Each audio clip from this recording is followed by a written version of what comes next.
Hello, ladies and gentlemen. Welcome back to Uncle Mac's Cookery Lessons. There's a recipe on the screen there for frittata, aka the crustless quiche.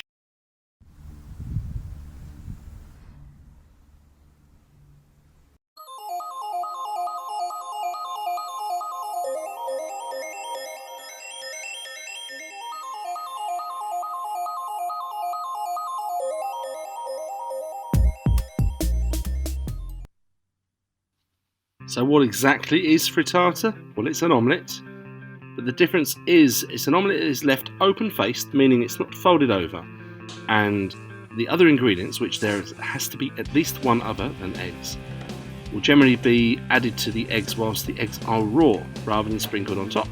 What I'm going to do is I'm going to pre-cook mine. I'm going to get chopping. I think onion would be always required in a frittata, but then the rest of the ingredients is it's a bit of a store cupboard or look in the fridge to see what you got left over kind of dish. So chucking in half a courgette. If I had some mushrooms, they definitely would have gone in, but I didn't have any, but I had a pepper, so that's going in. Try to chop everything up to a sort of size that is suitable,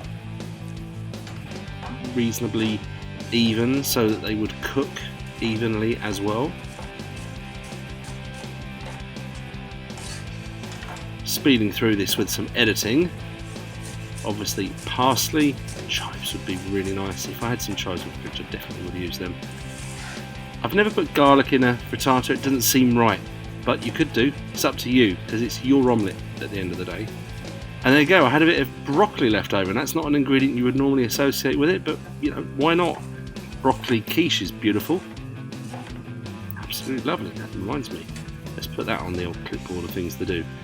And potato, I think, is, other than onion, is, everyone uses potato. Those are new potatoes that are boiled up. When they're cooled down, I slice them. And there's me cracking eggs. There's 2 in 1. And then, when I realised in a bit, when I made this, was actually I needed 8 eggs. So you see 6 there. I'll add 2 to that a bit later on.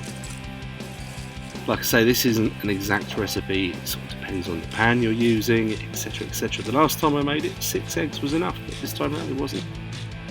Generously season your eggs. I think it would be rude not to. There we go. You don't have to whip them necessarily, you can put a little bit of air into them, I don't.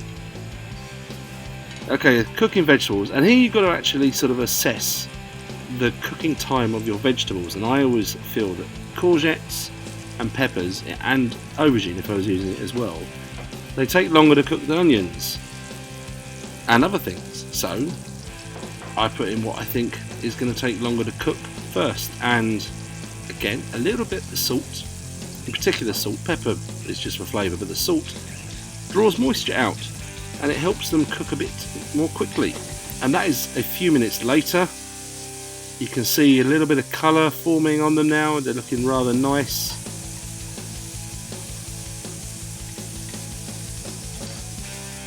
I've got that on a medium to medium high heat, but if it feels like it's burning a bit, then turn it down, and if it feels like it's a bit dry, add a little bit more olive oil.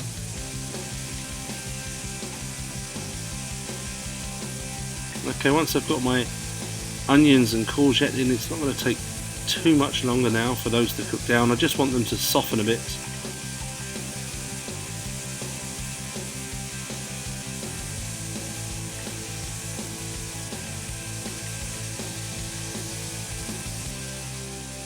So that again, it's a couple of minutes later. Scatter the spuds on the top, and here goes the eggs. So that was 6 eggs.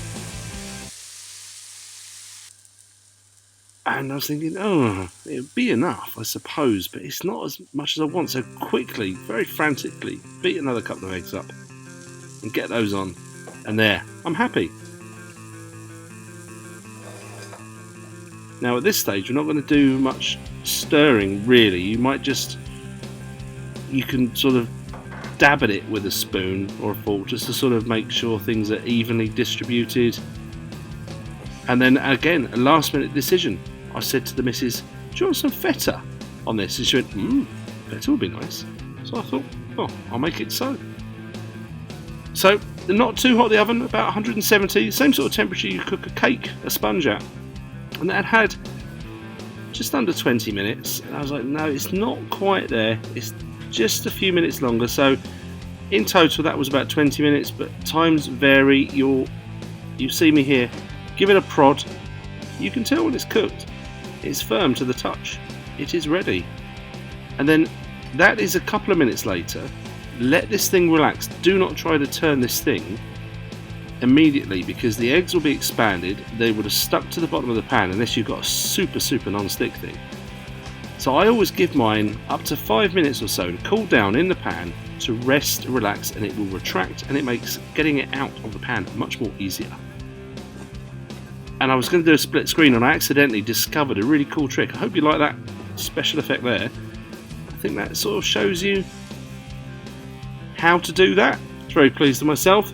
Lovely. It's not burnt on the bottom. It's dark, but it's not burnt. And then, little trick, get this the other way around, because the other side looks much more nicer.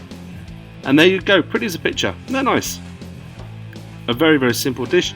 I think that is a classic for lunch. Got a few people coming over and it takes no time at all, but people are impressed. So frittata means fried. I think that's all it means if you break it down. And the variants and ingredients, well, they are so varied that there aren't any official recipes. It's I suppose it's a bit like minestrone. Everyone's got a different version, right? And that's it. Simple but lovely. So thank you again for watching Uncle Matt's Cookery Lessons. Hope you enjoyed this one. I think you will. If you make it, you're going to love this, of course, because it's really tasty.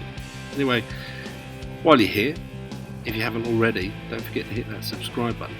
That will help this channel and eventually be able to actually make money through doing this. Imagine that. And one of the things I also have to show you is obviously how to cook things, but you may have forgotten how to eat. So now I'm going to taste some of this frittata, take a bit off there, and it's an omelette, and it's really nice. Personally, I prefer to eat it warm. I don't think hot is as nice, and in fact actually cold the next day is really lovely. Anyway, that's it for this one. Thanks ever so much for watching. See you soon. Bye.